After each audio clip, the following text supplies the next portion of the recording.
Andrew. I know Thank you that so you much. lost faith in this team, but now that you've had all of 17 minutes to let this sink in, what goes through your head? It's incredible. Just what we've had to go through this year, really as a country, as a world, um, just all that everyone has had to endure. And thinking back to April and May and fearing that Dodger fans were not going to get a chance to see this 2020 team even go on the field and compete. And for us to be standing here tonight holding up the World Series trophy means everything. And you said that the trophy is going back to Los Angeles where it belongs. This has been a long road, not without adversity, certainly. At what point do you think you'll realize that you guys are World Series champions? It's a really good question. Yeah, obviously we've gotten close in years past, and I just couldn't be more proud of everyone that we work with, everyone who's in this together. It would have been easy to just kind of throw our hands up, and each adversity that we faced, I think, brought us closer together. And we, kind of huddled up and kept trying to figure out ways to get better and to improve. And for it to culminate in this is so incredibly special. And it hasn't fully really set in. And I think, never done this before. So I'm not sure when, but I really like the feeling. How grateful were you that Kevin Cash took Snell out of the game? Those guys obviously, have managed their starters that way throughout the year, and it was good enough to get them to Game 6 of the World Series.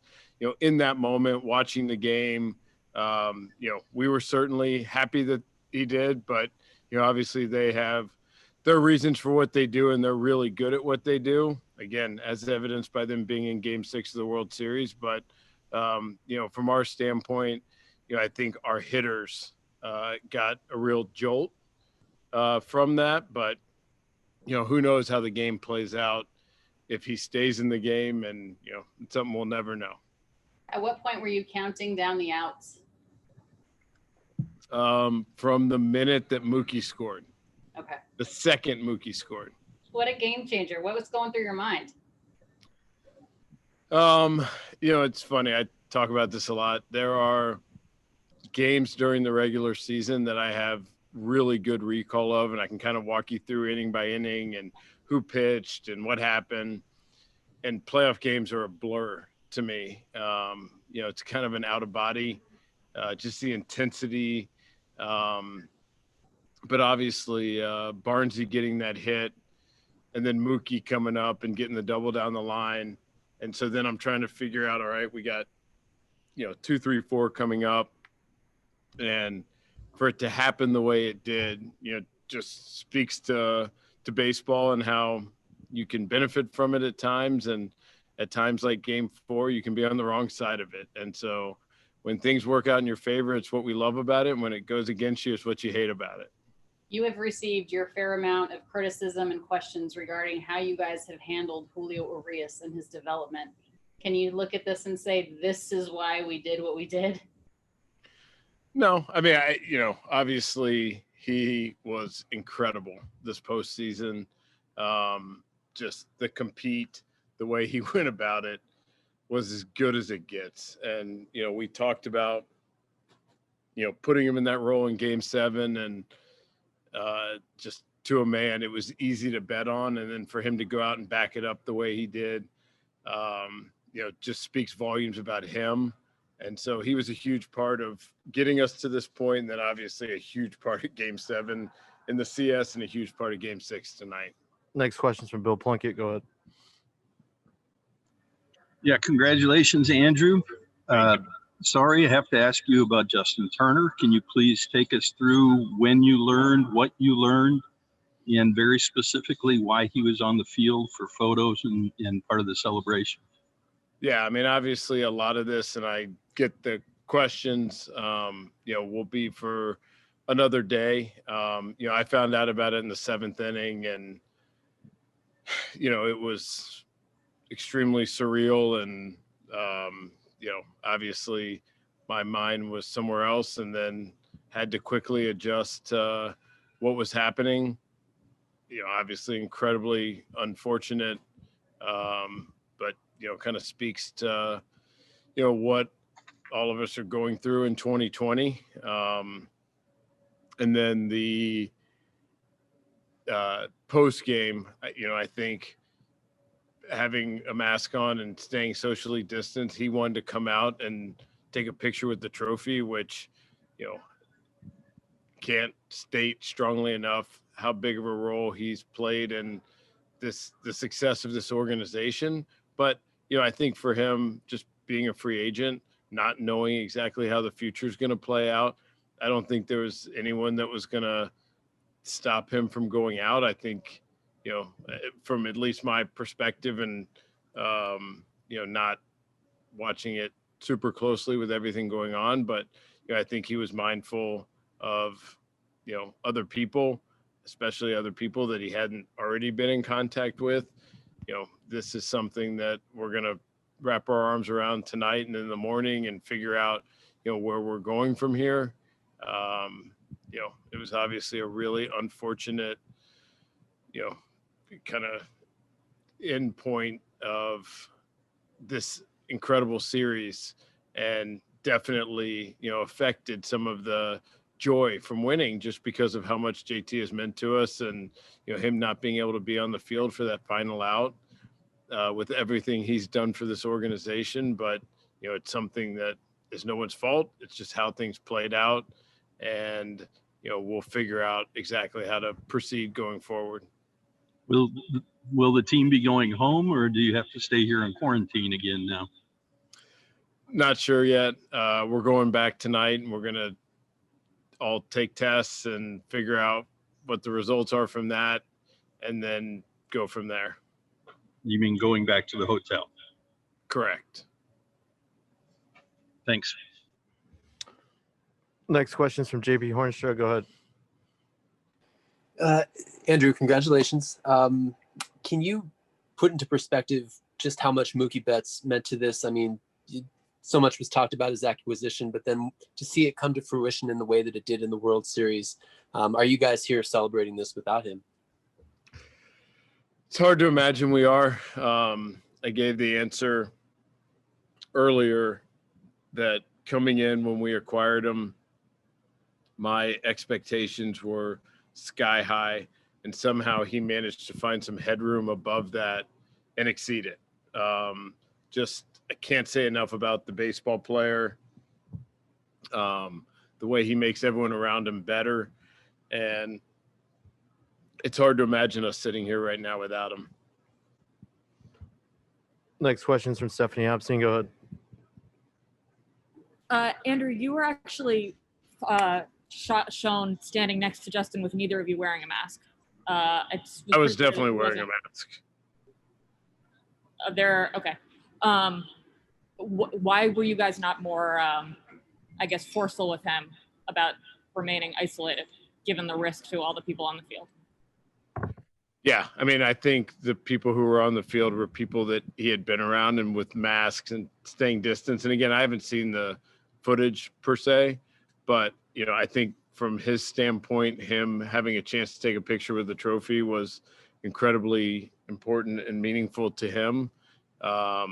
And obviously from our standpoint, the contact tracing and figure out who's been around him, and the test results are all going to be incredibly important from this point moving forward.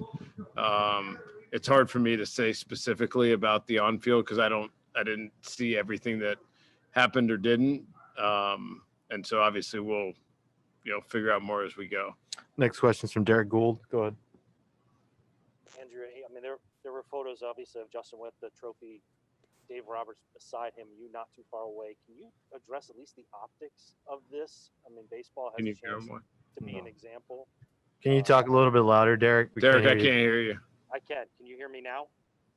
Is this better? Barely. Go ahead. Yep. Better. Is this better? Yes, much better. There were photos of Justin with the trophy, you sitting not too far away, and Dave Roberts without a mask. Can you at least speak to the optics of that when baseball has a chance to set an example? And also when teams who did have positive tests had people immediately go into quarantine, immediately leave the team, and sometimes not emerge for days? Yeah, I haven't seen the pictures. I totally understand the question. If there are people around him without masks, that's not good optics at all.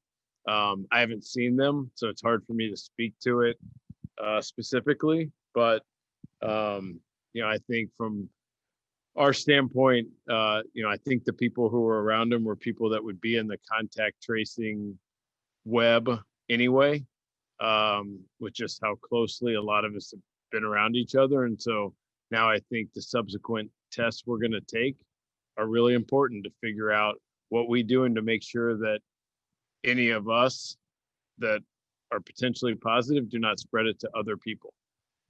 Next question from Pedro Mora. Go ahead. Yeah, Andrew. So what you're saying is essentially that it was up to Justin to go on the field and he chose to, and no one said no. Just to understand clearly.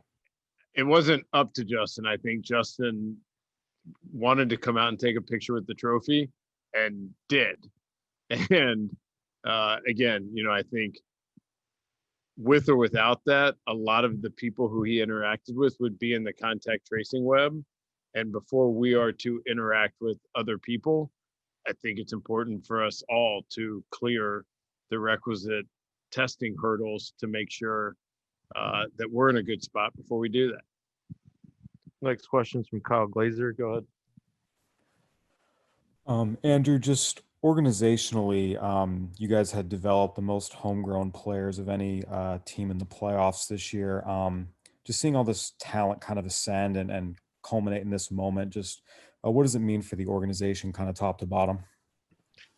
Yeah, it's what hit me right in the final out, just the number of fingerprints all over the success of this team. You go across every department in our baseball operations group, and they all have a hand in this roster. And, again, we've been through a lot of adversity in years past, and, for us to continue to try to figure out ways to improve and get better with what we were doing, I think speaks to the group that we have. And, for our young guys to get this experience this year really bodes well for us in the future. For our veteran guys who have been through a lot of this, for them to reach this ultimate pinnacle, couldn't be more meaningful with what they've gone through. And so I think, just as a group, we couldn't be more proud and couldn't be happier about it. And, you kind of saw a lot of that joy, just a number of people, literally crying on the field. I think speaks to a lot of, what we've been through in the past and a lot of, what, we've gone through this year. Time for one more. Go ahead, Bradford Davis.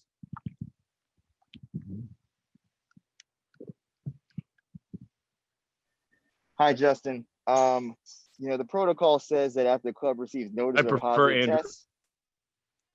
I apologize. After the club receives notice of a positive test result for a player, staff member, the club notifies the infected individual, requires him to isolate, meaning no contact with anyone other than medical professionals. So why did you choose not to follow that portion of the protocol? We did. When he came out of the game, he went and was quarantined in a doctor's office off to the side. Again, I think a lot of those instances are people who are around different and new people. The fact that we were all in a bubble together, I think means that from a contact tracing standpoint, we're all in that web. And so now it's important that, we all test negative however many times or whatever the protocols are to make sure that we don't go out and potentially spread it to other people. We've all been in a bubble. And so I think, the amount of contact and interaction between us that have been in that bubble is pretty high. And so now it's important to make sure that, the people who are infected are subsequently quarantined. And, I think by and large, it's to make sure that we don't spread it outside of this bubble, because from a contact tracing standpoint, we're all kind of in that web. Thanks, Andrew. Thanks, everybody.